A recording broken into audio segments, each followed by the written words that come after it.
Bonjour à toutes et à tous. Nous sommes heureux de vous accueillir sur la chaîne Source de Vie Sarcelles TV pour notre culte en ligne.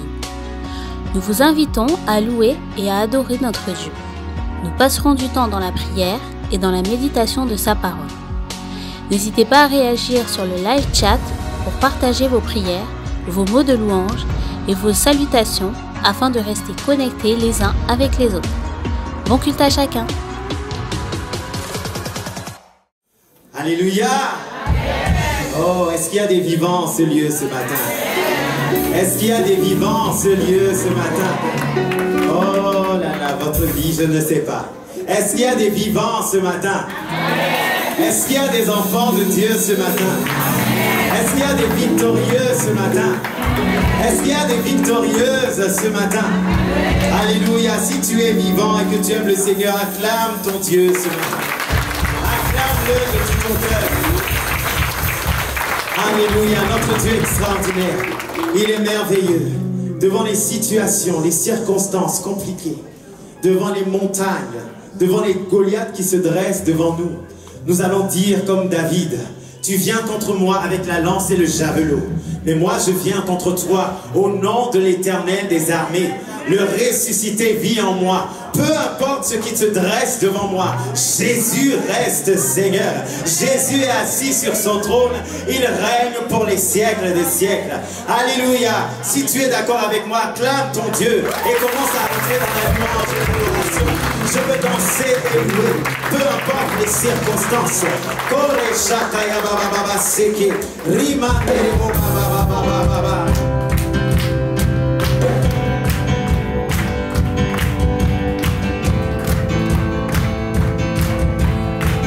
Acclame ton Dieu, acclame ton Dieu ce matin.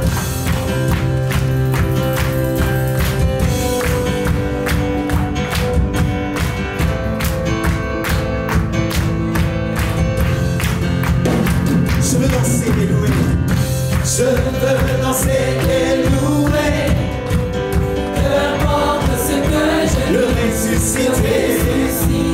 mis en moi. Quel est son nom? Son nom est Jésus. Je suis né de Dieu. Je suis né de Dieu. Je suis victorieux. Je suis victorieux. Je suis né pour Je suis influencer. né pour influencer. Parce que je suis rempli du Saint-Esprit. Rempli du Saint-Esprit. Acclame ton Dieu.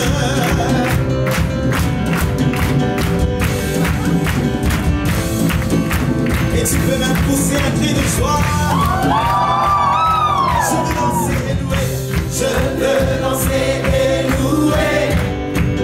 Peu importe ce que je vis, le ressuscité. Mis en moi. Quel est son nom? Son nom est Jésus. Je suis né de Dieu. Je suis né de Dieu. Je suis victorieux. Je suis victorieux.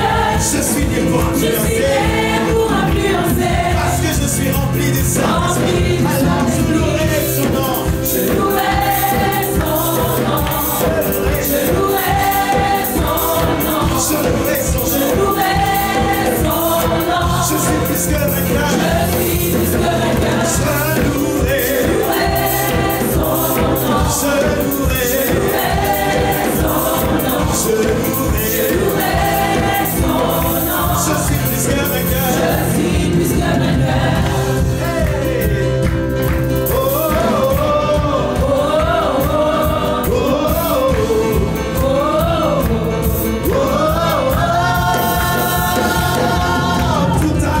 Tout a Forgé contre moi.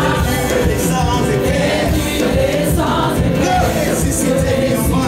mis en moi. Quel est son nom? Son nom est Jésus. Je suis né de Dieu. Je suis né de Dieu. Je suis victorieux. Je suis victorieux. Je suis né pour Je suis influencer. né pour influencer. Est-ce que ça monte des entrailles de Rempli quelqu'un? du Tout a forgé.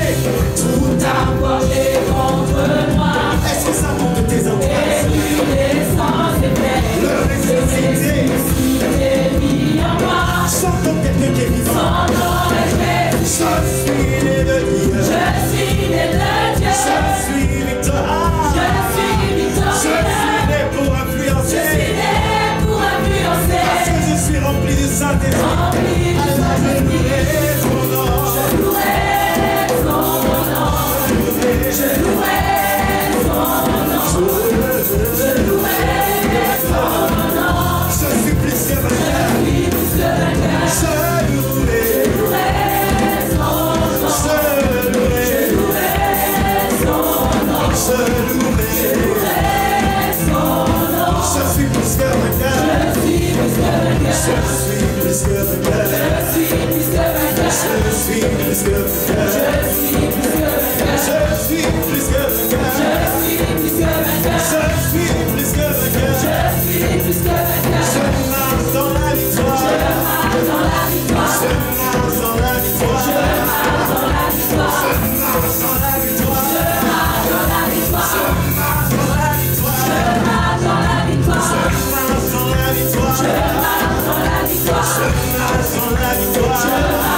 Bénir celui pour qui nous sommes sur terre, celui-là même qui est notre raison de vivre, notre raison d'exister, Jésus-Christ de Nazareth. Nous voulons ensemble lui dire merci. Commencez à lui dire merci pour sa fidélité dans notre vie. Commençons à bénir notre Dieu. Ouvrons la bouche et lui disons lui merci, car il est notre Père, il est notre Dieu, il est au contrôle, il veille sur nous, il garde nos pas, il nous aide. On dit merci à Dieu.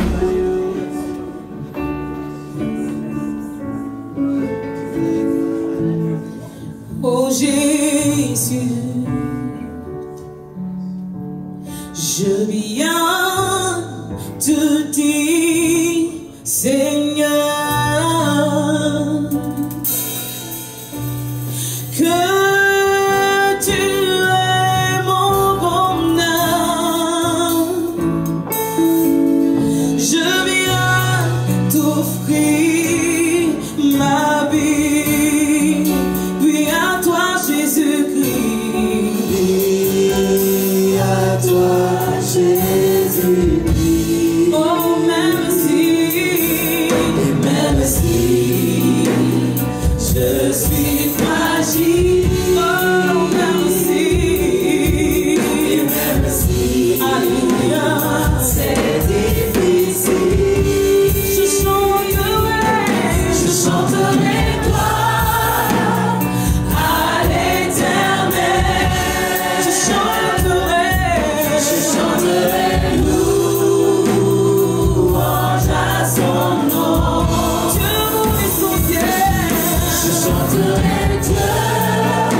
chanterai louange à son nom.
chanterai l'honneur de son nom.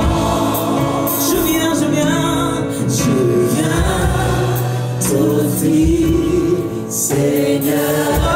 je viens t'offrir, alléluia, Ce que j'ai de meilleur. Gloria, Gloria.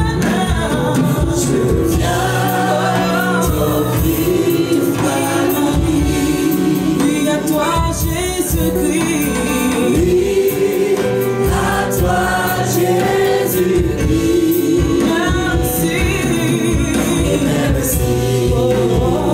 Je suis fragile, même si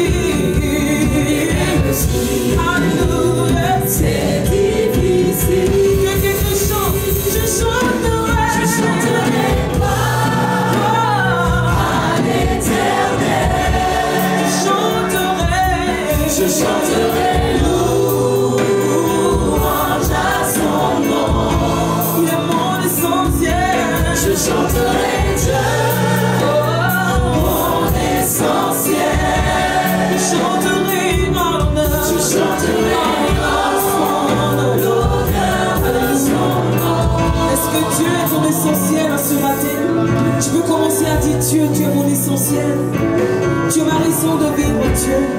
Tu es ma raison d'exister, Dieu. Si je suis là ce matin, c'est pour toi. C'est pour t'entendre. C'est pour te parler. C'est pour t'adorer. Parce que si je vis, c'est pour toi. C'est grâce à toi. C'est par toi que je vis. Ce matin, que quelqu'un commence à bénir l'éternel Dieu de son salut. Que quelqu'un commence à louer le roi des rois. Que quelqu'un commence à lui dire combien il aime. Combien il aime. Combien il aime. Oh Dieu, combien je t'aime. Combien je t'adore. Combien je te loue, Jésus. Oh, Alléluia, Shabbat, tout ça qui est comment expliquer? Oh, et comment décrire? Oh,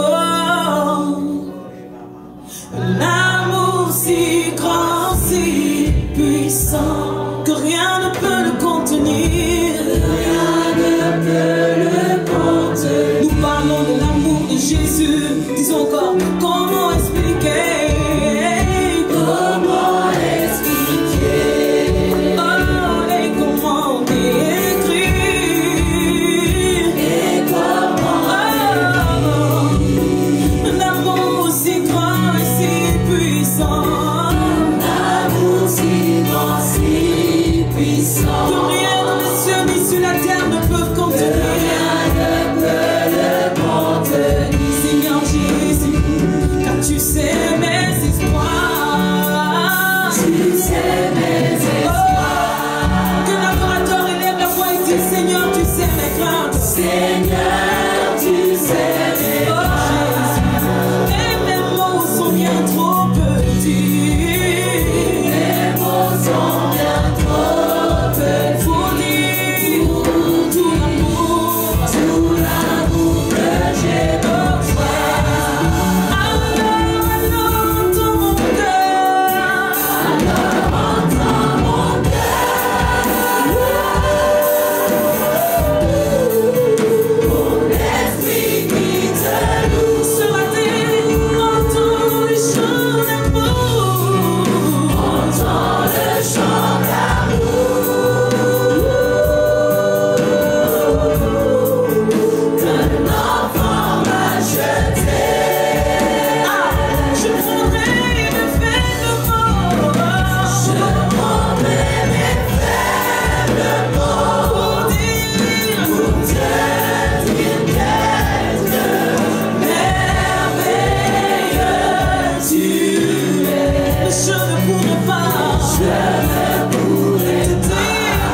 Jésus,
Le Dieu qui te reste, le Dieu de ton histoire.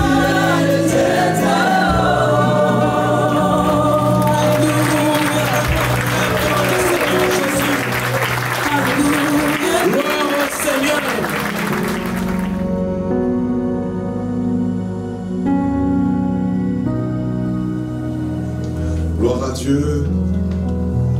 Merci au groupe musical. Alléluia. Vous savez, la Bible déclare le thème du message déjà, le thème du message. Ce matin, nous allons partager sur ce thème, vaincre le pessimisme. Vaincre le pessimisme. La Bible dit, sache, et c'est l'apôtre Paul qui parle à Timothée, et qui dit à Timothée, sache que dans les derniers jours, il y aura des temps difficiles. Oh, que les temps sont devenus difficiles. On voit bien que l'inflation n'a jamais atteint n'a pas à son niveau le plus élevé aujourd'hui. Nous voyons que de plus en plus les entreprises sont en difficulté, les projets prennent du plomb dans l'aile, nos défis sont grands. Et ce matin, le Seigneur a à cœur de nous fortifier et surtout de nous donner de sortir d'une pensée, de la pensée la plus communément partagée ici en France. Vous savez, depuis plusieurs années, les sondages montrent que les Français seraient particulièrement pessimistes. Se plaindre est devenu au fil des années un véritable sport national. Les Français auraient tendance, selon l'ensemble de ces études et de ces travaux, à voir un peu le verre plutôt à moitié vide. Les études confirment année après année que la plupart des Français n'ont plus d'espoir en l'avenir. Et on estime que 4 Français sur 5 se disent inquiets pour leur avenir. La France râle encore, la réponse c'est que la France râle. Elle râle encore plus encore. Elle râle pour tout, elle râle pour rien. Et malheureusement, beaucoup de chrétiens ont transposé ce pessimisme dans leur marche avec le Seigneur, se privant de toutes les promesses, de l'accomplissement des promesses contenues dans la parole de Dieu et qui sont destinées à notre bien-être. Beaucoup de personnes, par ce pessimisme, ne croient plus en rien. On se dit, bon, demain sera encore plus sombre qu'aujourd'hui. Et parfois, nous perdons courage, alors que nous avons de belles promesses contenues dans la parole de Dieu et qui sont destinées à notre bien-être. Et pourquoi? Parce que nous sommes devenus pessimistes. Et mes frères, sachez-le, le pessimisme, certes, nous savons qu'il n'est pas bon. On en parle si souvent, mais il est très difficile de s'en défaire. Pourquoi est-ce qu'il est si difficile d'arrêter d'être pessimiste? C'est parce que le pessimisme, c'est un ennemi sournois de notre foi. Et l'une des raisons pour lesquelles j'estime que le pessimisme est si sournois, c'est qu'il y a des moments où le pessimisme se fait passer pour une vertu, pour une qualité, voire même une attitude noble. Oui, une attitude noble. Parfois, nous l'appelons discernement, prudence. Nous l'appelons la sagesse prudente. Et parfois, nous l'appelons une vision réaliste du monde, une vision rationnelle, une vision juste, une vision claire, une vision lucide de notre environnement. Mais à la base, laissez-moi vous dire que la Bible n'a pas d'autre appellation pour le pessimisme. Pour la Bible, le pessimisme, c'est l'incrédulité. Le manque de foi en la capacité de Dieu à accomplir ses promesses et à tenir ses promesses, ou même le manque de foi dans le désir de Dieu de nous rendre heureux, de nous rendre joyeux. Mais mon frère, ma soeur, je voudrais te dire ce matin que Jésus veut que tu sois heureux. Il dit, je suis venu afin que mes brebis aient la paix et qu'elles soient dans l'abondance. Alléluia. Et Jésus est venu pour que tu sois heureux. Jésus est venu te donner la joie. Mais pour cela, il est temps que nous ayons une vision réaliste de notre pessimisme. Nous ayons un regard lucide sur ce qui se passe au fond de nous. Le doute qui fait des allers-retours incessants dans notre être intérieur. il est temps que nous puissions le qualifier à juste titre. Et on retrouve un exemple dans les Écritures où une personne, où le père, où on retrouve le père d'un enfant possédé d'un esprit muet dans Marc chapitre 9, du verset 20 au verset 24. Cet homme qui avait son fils qui était possédé, va emmener son fils au Seigneur. Et la Bible nous dit au verset 20, aussitôt que l'enfant vit Jésus, l'esprit l'agita avec violence, il tomba par terre et se roulant, s'écumant. Et Jésus demanda au Père, combien de temps que cela arrive? Depuis son enfance, répond le Père. Et souvent l'esprit l'a jeté dans le feu, dans l'eau, pour le faire périr. Mais si tu peux quelque chose, viens à notre secours et compassion. Et Jésus répond, si tu peux, tout est possible à celui qui croit. Aussitôt, le père de l'enfant va s'écrier, je crois. Écoutez, regardez, il dit, je crois, mais viens au secours de mon incrédulité. Ce père emmène son fils qui est possédé, il dit au Seigneur, si tu peux. Le Seigneur lui dit, non, c'est pas si tu peux. Tout est possible à celui qui croit. Mais dans un moment de clarté, de lucidité, ce père va s'écrier, aide-moi Seigneur, viens au secours de mon incrédulité. Oui, je dis je crois, mais quelque part, je sens dans mon cœur qu'il y a des doutes, je sens dans mon être qu'il y a quelque chose qui vacille. Par moments, je tremble au fond de moi. C'est pourquoi, Seigneur, c'est vrai, je crois, je dis, je crois que tu es le Fils de Dieu, je crois que tu es Jésus, mais n'empêche que dans mon cœur, face aux circonstances, face à tout ce que je connais dans la vie, parfois, de façon, parfois malheureuse, j'en viens à douter de toi, à douter de tes capacités, me dirait quelqu'un ici, ce matin. Peut-être es-tu convaincu que Jésus donne la vie éternelle, mais face aux problèmes, face aux situations que tu traverses, tu sens que ta foi tangue, ta foi vacille parfois. Oh, ton assurance par rapport aux promesses de Dieu semble être compromise. Mais ce matin, je crois que Jésus est venu pour nous libérer du pessimisme. Oui, si cet homme a dit, Seigneur, viens au secours de mon incrédulité, c'est parce qu'il était convaincu qu'il y a un seul qui est capable de nous délivrer du pessimisme, c'est Jésus-Christ. Amen. Et nous le voyons dans la vie de Thomas, qui est l'un des 12 disciples de Jésus. Thomas avait un passé d'incrédulité, à tel point que je pourrais moi-même le surnommer, le baptiser, Thomas qui doute. C'est le nom que j'ai voulu lui donner, Thomas qui doute, tellement il doute. Mais Jésus va transformer cet homme au passé d'incrédulité et en faire un serviteur, en faire un adorateur et un homme consacré à lui.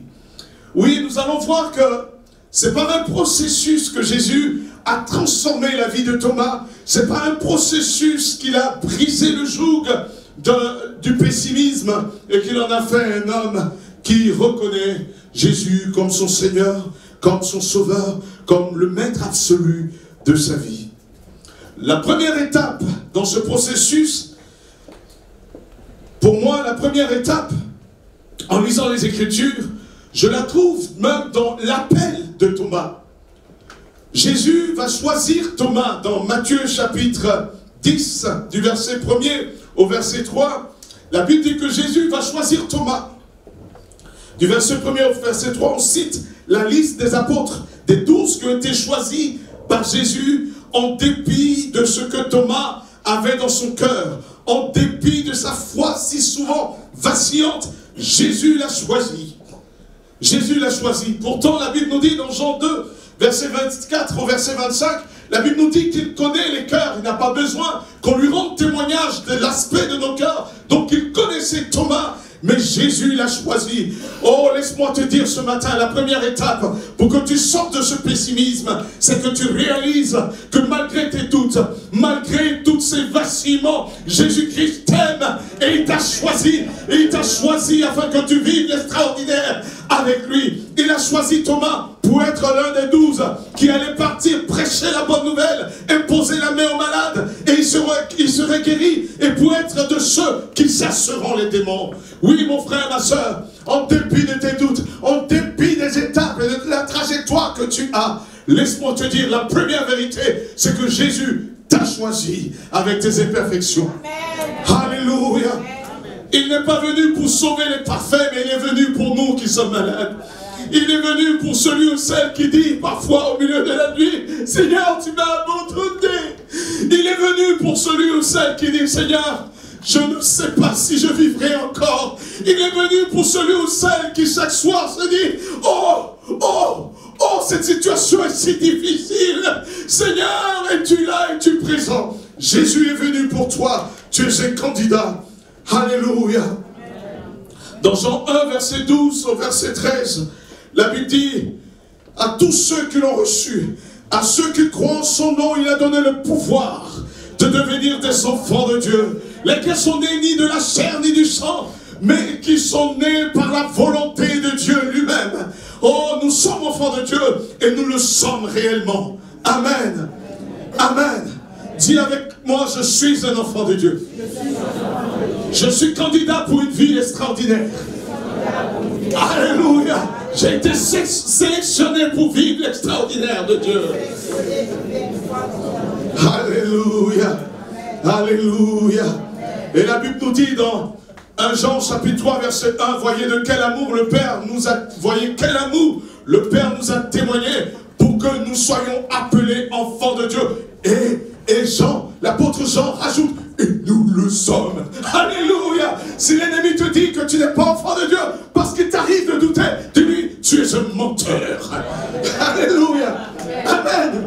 Dis-lui, tu es un menteur. Je suis fils du royaume. Et je le suis réellement. Et le Seigneur a dit dans 2 Corinthiens chapitre 6 verset 18, il nous a dit, je serai pour vous un père, et vous serez des fils et des filles. C'est pourquoi ce matin, n'aie pas honte de dire Seigneur Jésus. J'avoue que parfois, je lutte contre mes doutes, contre l'incrédulité, comme ce père avec le fils possédé. Mais aujourd'hui, je venais crier au secours. Seigneur, lucidement, je vais reconnaître mon incrédulité. Viens à mon secours. Je suis ton enfant, je t'appartiens et je suis un candidat pour vivre l'extraordinaire. Amen. Deuxième étape, c'est que Jésus va se révéler à Thomas à travers les revers. À travers les revers et les épreuves qu'il va connaître. Et nous le voyons dans l'évangile de Jean, chapitre 11, où Thomas va vivre une situation, un moment difficile. Vous savez, nous avons tous des points chauds. Nous avons tous des faiblesses, des moments de faiblesse qui nous poussent, des temps qui nous poussent à douter parfois et à faiblir dans notre foi. Ces revers, ces épreuves sont des moments où notre confiance en Dieu semble tanguer, vaciller. Mais c'est dans ces moments également que Dieu veut se révéler à nous. Thomas va connaître un point chaud dans Jean chapitre 11. Nous lisons à partir du verset 3 jusqu'au verset 4. La Bible dit que les sœurs de Lazare vont envoyer des émissaires dire à Jésus que Lazare, cet homme que Jésus aime, est malade. Et après avoir entendu cela, Jésus va demander, après avoir entendu cela, Jésus va déclarer, et Thomas était là, il écoutait, il voit ses émissaires, et Thomas écoute, il entend Jésus dire, cette maladie n'est point pour la mort, mais elle est pour la gloire de Dieu, afin que le Fils de Dieu soit glorifié par elle. Thomas se dit, oui, mais je ne sais pas comment une maladie peut glorifier Dieu, mais laissons voir. Au verset 7, Jésus dit aux disciples, retournons en Judée. Retournons en Judée, mais les disciples lui dirent, Rabbi, verset 8, les Juifs ont tout récemment tenté de te lapider, mais toi tu parles de retourner en Judée. Ils y sont. Et lorsque tu vas arriver à Béthanie, ils vont te saisir, vont te lapider. Lazare entend cela. Et il s'attend à ce que le Seigneur dise non, je n'y vais pas. Mais au verset 14, la Bible dit, Jésus leur dit ouvertement, Lazare est mort. Et à cause de vous, afin que vous croyiez, je me réjouis de ce que je n'étais pas là. Mais allons vers lui. Allons vers lui. Quand Thomas entend que Lazare est mort, il se dit, la chose est pliée, c'est bon, on n'ira pas à Béthanie. Mais Jésus lui dit, allons à Béthanie. Et là, Thomas, fils appelé Didyme, qui était un jumeau, cette fois-ci, il se dit, c'en est de trop là. Je vais dire quelque chose. Seigneur, nous sommes menacés à Béthanie. Et tu demandes à ce que nous puissions partir là-bas. Quand je fais le calcul probabilistique, je me rends compte qu'il y a 100% de chance, 99%, on va dire 99% de chance, qu'on n'y revienne pas vivant. Alors, Thomas va dire au Seigneur, il lui dit, Seigneur, allons donc mourir avec Lazare. Allons mourir. C'est tout ce qui reste à faire là-bas. Puisqu'on menace de nous tuer et tu veux que nous y allons, allons mourir. Vous savez, cette déclaration de Thomas qui doute, cette déclaration fait ressortir deux vérités. La première vérité, c'est qu'il est pessimiste. Il se dit, les lendemains sont sombres. C'est certain que nous mourrons quand nous irons là-bas. La menace est trop forte. Nous allons perdre la vie. Mais en même temps, un autre aspect, il y a une certaine ambivalence, mais un autre aspect, c'est que Thomas se dit, Thomas va démontrer sa fidélité à Jésus. Parce qu'en dépit du risque, en dépit du danger, en dépit de l'épreuve que cela était d'y aller, puisque assurément et logiquement, rationnellement, il devait y trouver la mort, il va tout de même accepter de faire chemin et de partir avec Jésus. Mais en partant, il se dit, je vais mourir. Je vais mourir. Mais allons-y mourir. J'ai bien dit, allons mourir, mais le Seigneur ne va pas écouter, allons-y. Vous savez, il était fidèle, comme toi tu l'es. En dépit de toutes les épreuves, de tous les doutes, tu n'as pas cessé d'ouvrir ta Bible. En dépit de tous ces questionnements, tu n'as pas cessé de prier. Tu n'as pas cessé de croire que Jésus-Christ est Seigneur, il est Dieu. Beaucoup au milieu de l'épreuve abandonnent le Seigneur. Beaucoup au milieu de l'épreuve partent loin de Dieu. Mais ce matin, tu es là. Amen. Ce matin, tu es là parce que tu es venu chercher la parole de Dieu. Tu es venu adorer Jésus. Tu es venu être en présence du Seigneur. Thomas a accepté d'accompagner Jésus. Il y va avec une certitude. J'y vais pour mourir. Et pendant qu'ils sont en chemin, il y a une dame qui semble être Marie, la sœur de Lazare, le mort, qui vient, qui dit au Seigneur, Seigneur, si tu eusses été là, mon frère ne serait pas mort. Et là, Thomas devait se dire, ça c'est moi qui, permettez-moi un peu de créativité. Thomas pouvait se dire à ce moment-là, c'est ce que je lui disais, il n'y a plus rien à faire. Mais Jésus dit, je suis la résurrection. Je suis la résurrection. Il dit, j'ai jamais entendu cela. Que veut-il dire? Silencieux, il écoute. Et le Seigneur qui dit, celui qui croit en moi vivra, quand bien même il serait mort. Et la sœur qui dit, mais Seigneur, c'est vrai, après, plus tard, dans la vie éternelle, etc. Mais le Seigneur le dit, le Fils de Dieu a la vie en lui. Et il poursuit et rencontre Marie. D'abord Marthe, ensuite Marie. Et qui dit la même chose. Jésus dit, où l'avez-vous mis? Et à ce moment-là, j'imagine dans la tête de Thomas, j'imagine, hein, c'est pas écrit, c'est moi. J'imagine qu'il se dit, mais là, maintenant qu'on a l'assurance qu'il est mort, qu'as-tu à demander où l'avez-vous mis? Et là, on montre le sépulcre, et Jésus dit, allons-y. Allons-y. Et ils y vont. Thomas assiste à cela. Thomas qui est venu, pour lui, la lettre de mission, c'est allons mourir. Et il va découvrir que le Fils de l'homme a la vie, et il donne la vie. Il est tout puissant. Il est la résurrection. Il a la capacité de le donner la vie. Je dis à quelqu'un ce matin, tu ne mourras pas, mais tu vivras et tu raconteras les œuvres de l'Éternel. Thomas pouvait raconter ce que Jésus-Christ a fait. Tu parleras de lui, tu raconteras ce qu'il a fait. Comment il t'a sorti des situations difficiles. Comment il t'a sorti du désespoir. Comment il t'a sorti de périls certains et il a changé ta vie. Tu pourras le dire et le raconter comme Thomas a pu le raconter par la suite. Jésus-Christ est la vie. Amen. Mes frères, Thomas est parti avec juste la fidélité à Dieu. Dieu va faire au-delà de ce qu'il peut penser. Je pourrais vous dire une chose.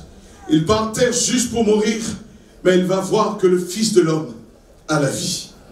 Dans Éphésiens chapitre 3, verset 20 à 21, la Bible dit, or celui qui peut faire, par la puissance qui agit en nous infiniment, au-delà de tout ce que nous demandons et pensons, à lui soit la gloire en Jésus-Christ et dans toutes les générations, au siècle des siècles. Et tous ensemble crions Amen. Alléluia. Jésus peut faire au-delà. Parfois, face à l'épreuve, on pense que c'est simplement la délivrance de l'épreuve. Mais le Seigneur va au-delà de la délivrance de l'épreuve. Il donne gloire à son nom. Alléluia. Il donne gloire à son nom. Non seulement il va te délivrer de l'épreuve, mais il donnera gloire. À la fin, tu diras, Seigneur, tu t'es glorifié. Seigneur, que tu es glorieux. Tu as fait au-delà de ce que je pensais. Je cherchais telle chose, mais tu m'as donné bien au-delà. Alléluia.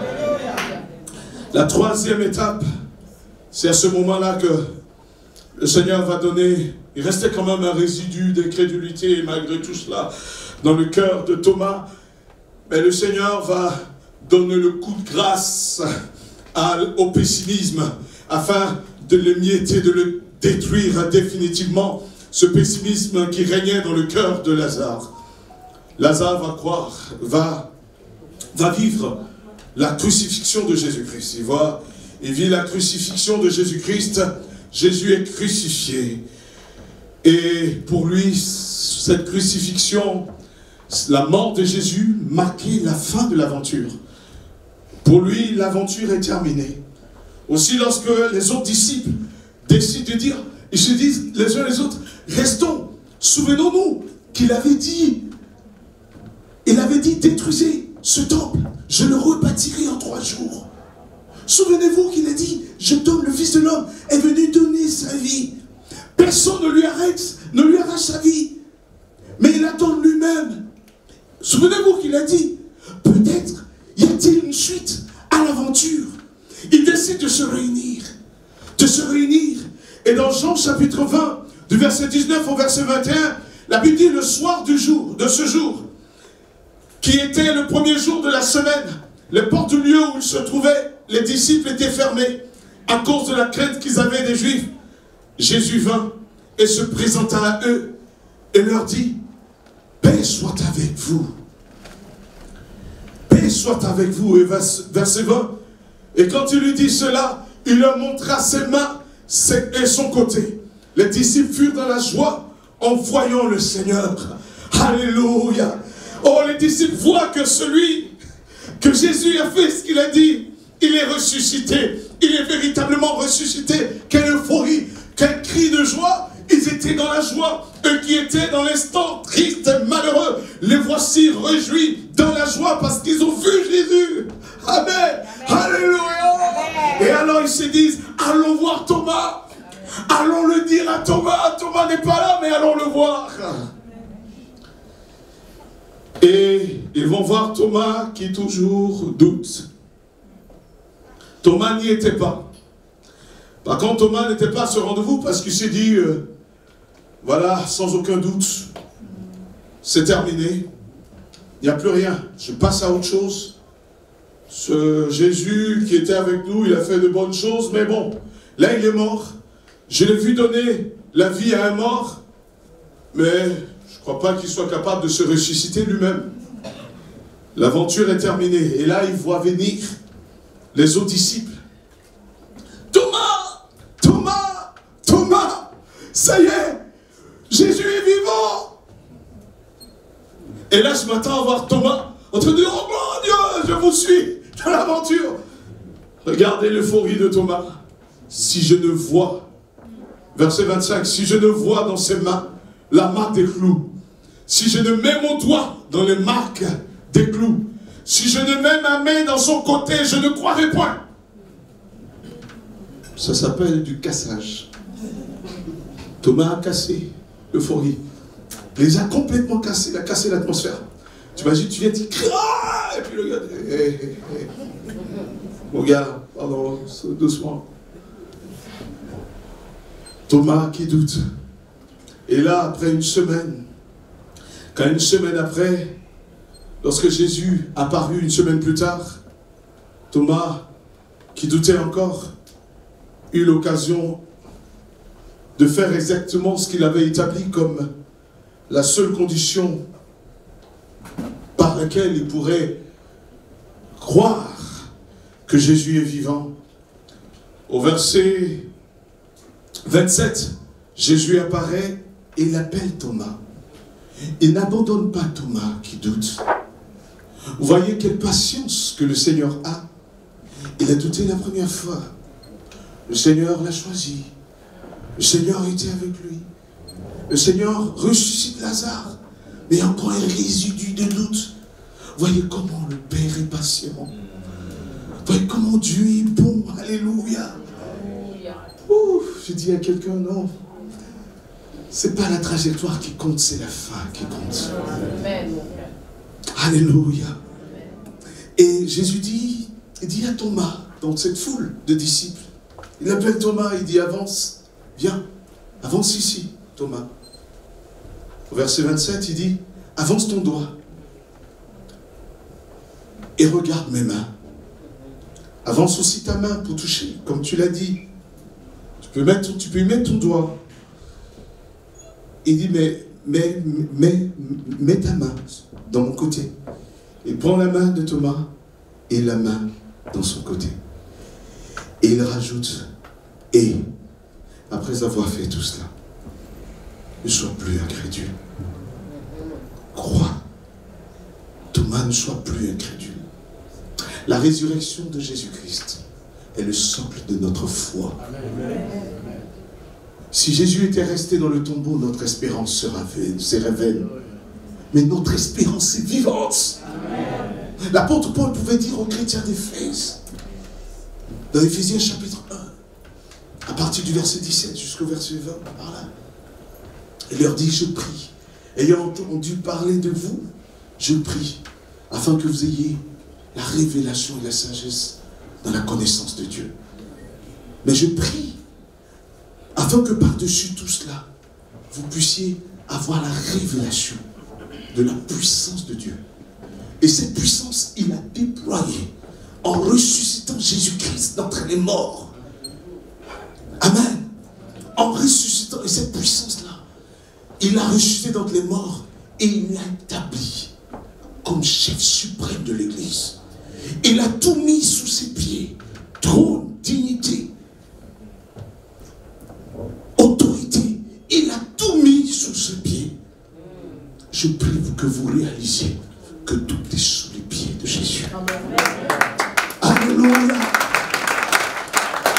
Tout est sous les pieds de Jésus-Christ. Mon frère, ma soeur, Jésus a tout mis sous ses pieds. Thomas, sache que j'ai tout mis et ne sois pas incrédule. Et Thomas va faire quelque chose. Et là, c'est le coup de grâce. Le pessimisme est battu et détruit. Et Thomas va s'écrier. Au verset 28, il s'écrie: mon Seigneur, mon Maître, mon Dieu, mon Seigneur et mon Dieu. Le mot Seigneur veut dire propriétaire. Je ne m'appartiens plus à moi. Oh, tu m'as vaincu, je me suis laissé conquérir. Maintenant, moi, Thomas, je ne calcule plus. Je ne calcule plus. Je ne raisonne plus en moi. Je ne suis plus pessimiste. Mais maintenant, je crois en toi. Tu es mon Dieu. Alléluia. Il dit, tu es mon Dieu. Et Jésus lui dit, parce que tu m'as vu, tu as cru.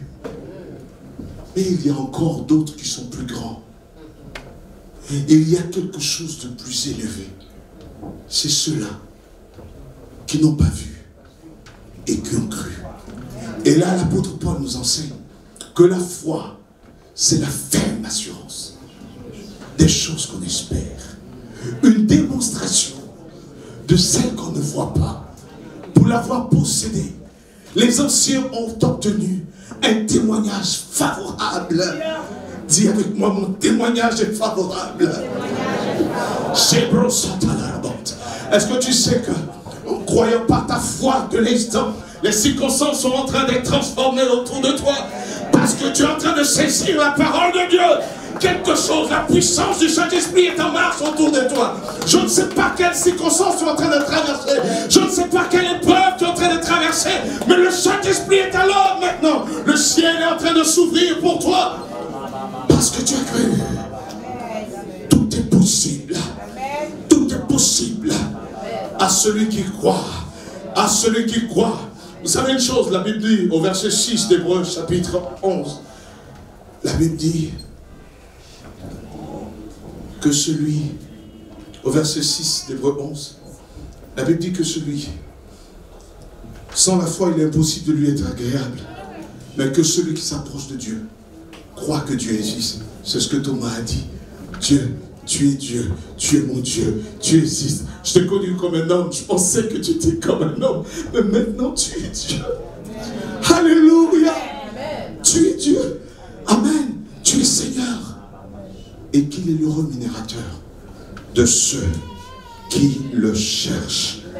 Il est le rémunérateur de ceux qui le cherchent. Et vous savez, il y a un verset que j'aime particulièrement. Un verset dans les psaumes. Psaume 31, verset 19. La Bible dit, combien est grande ta bonté. Combien est grande ta bonté que tu tiens en réserve, tes bontés que tu tiens en réserve pour ceux qui te craignent. Que tu témoignes à ceux qui cherchent en toi leur refuge. Combien est grande ta bonté pour ceux qui te cherchent. Alléluia. Pour ceux qui placent en toi leur refuge, ceux qui trouvent en toi leur refuge, Seigneur. Je me suis appuyé sur les hommes. Je me suis appuyé sur des ressources. Je me suis appuyé sur un réseau. Je ne dis pas de ne pas avoir de réseau, mais je me suis appuyé sur un réseau. Mais malheureusement, cela n'a pas pu. Je n'ai pas réussi, mais je m'appuie sur toi. Et la Bible dit, sa bonté est grande à ton égard. Et je termine en vous disant que non seulement Thomas, de pessimiste, il devient adorateur. Il devient un véritable adorateur. La transformation de Thomas n'est pas seulement théorique. Elle n'est pas théorique, mais elle est pragmatique. Le voilà en train d'adorer et de faire une puissante déclaration à l'égard du Seigneur Jésus. Quand on croit, la bouche confesse. Quand on croit, on sert à Dieu les meilleurs fruits de nos lèvres. Quelles que soient les épreuves, que tu es merveilleux. Quel Dieu est semblable à toi. Alléluia. Je vous rappelle que tout rassemblement est périlleux à cette époque. Ils sont tous dans un environnement. Tout rassemblement est périlleux. Mais ils ne voient plus le danger derrière. La première fois, il dira à Jésus, Seigneur, mais il cherche à te faire mourir. Mais non, peu importe. Ma vie ne m'appartient plus. Ma vie n'est plus à moi. Elle t'appartient, Seigneur.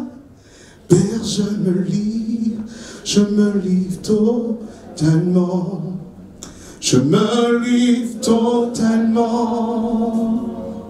Ô Seigneur, je me livre totalement. Tu peux m'utiliser. Je me livre totalement. Est-ce qu'on peut le dire ensemble? Ô Seigneur, je me livre totalement. Tu peux m'utiliser. Je voudrais prier pour quelqu'un ce matin. Je voudrais prier pour ceux qui nous suivent en ligne également. Toi qui entends ces paroles-là pendant que tu seras en train de nous suivre, sache que Jésus t'aime profondément. Que tu sois dans cette salle, que tu sois ailleurs, je voudrais prier pour toi. Seigneur mon Dieu, je voudrais que tu fasses même cette prière avec moi. Dis avec moi, Seigneur mon Dieu, mon cœur a tant vacillé, mais je reviens vers toi et je me livre totalement. Comme l'a fait Thomas, change-moi, ôte mon incrédulité. Au nom de Jésus, je déclare et je confesse que je crois au Fils de Dieu, en Jésus-Christ de Nazareth. Je déclare, dis-le avec assurance, je déclare et je confesse au nom de Jésus-Christ que je puis tout, par celui qui me fortifie. Le Saint-Esprit me fortifie. Au nom de Jésus-Christ de Nazareth. Au nom de Jésus-Christ de Nazareth. Je déclare et je confesse que je ne crains rien, car Jésus-Christ est avec moi. Je cesse de promener des regards inquiets, car Jésus-Christ est mon Dieu. Jésus-Christ est mon Dieu. Il me fortifie. Il vient à mon secours. Il me soutient de sa droite triomphante. Et tout le monde dit Amen.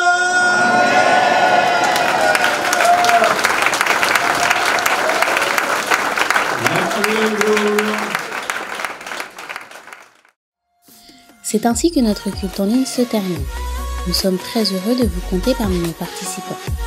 Nous vous rappelons que vous pouvez participer à nos réunions à l'église évangélique Source de Vie de Sarcelles, au 24 rue Marius Delpech 95 200 Sarcelles.